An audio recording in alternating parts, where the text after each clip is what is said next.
Wetzel takes the snap. This time he comes back in the counter trade. Look, and Wetzel's got room. He's over the 20, to the 15, to the 10, to the 5. Touchdown! The following interview is brought to you by local State Farm agent Chris Pettick.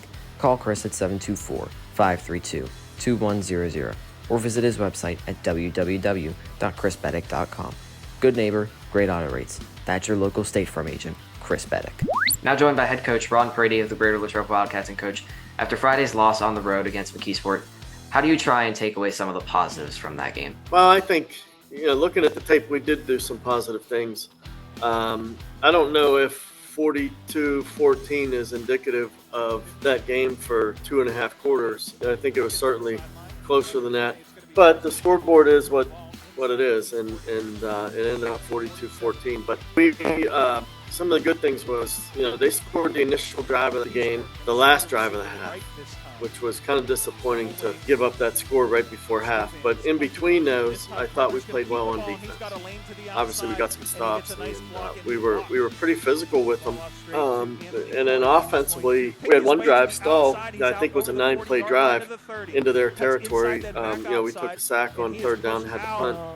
But we were moving the ball. We were converting third downs. We were converting fourth downs. We were getting a little push up front.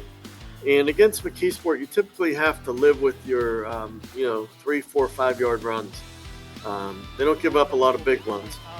So we were patient doing that. And when we didn't have penalties that put us behind the sticks, we were converting first down. So that was important. But those are the things that, we look at that are positive that we'll take from that game.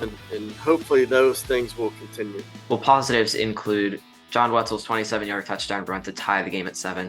And then Jaton Williams, as the second half kickoff began, 95 yards to the house. Seems like that's per usual for him. Just when you have those big plays like that, what can that do not only for those individual players' confidence, but the energy on the sidelines and the fans in attendance? Well, that's the biggest thing, the energy that those plays create.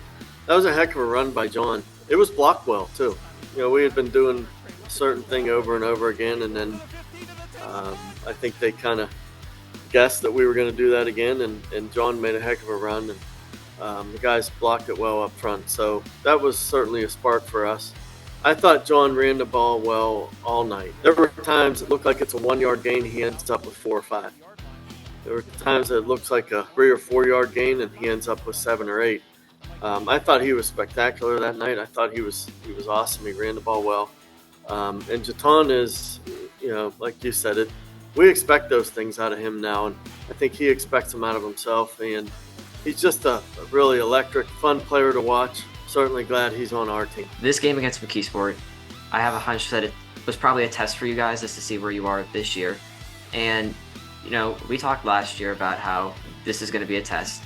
And how would you say maybe that from last year to this year and after this game, would you say that the test was handled against a quality opponent and a perennial team in McKeesport? Oh, obviously, I think we played way better this year than we did last year. I think last year was 42-0 at half. We looked a little bit scared last year, I'll be honest. We played fearful. I didn't see any of that this year. I think our guys went out and executed some things offensively and defensively, and I think everybody knew that was there, that it was a ball game. Come a long way. We wanted to get bigger and stronger in the offseason for games like this, where last year we got physically dominated, and I don't think that happened this year. So we're pleased with that, but we still have ways to go. And moving away from this game, the last time that you and I talked was before the Connellsville game on senior night, and after that game, you guys not only clinched back-to-back 6-win seasons and back-to-back winning seasons, but you also clinched back-to-back playoff berths. Just as far as present and the future, what does that mean for this program? I think it's huge. I think Mr. Previca told me today that no team has won back-to-back 7 games, and that would be important for our program to be able to do that. So we really need this win tonight, program-wise, kind of see where we're at, and we would love to get back to 7 regular season wins. I think that hasn't been done since early 2000s, so that's important for our program too. And ahead of tonight's game against Butler, how are we going to use this game to help get a sense of momentum going into the playoffs while also finding a way to win this game? Yeah, we've got to find, like the previous 2 losses, we were able to rebound and get 2 wins. The Hempfield game, we didn't come out of the gate and play necessarily great.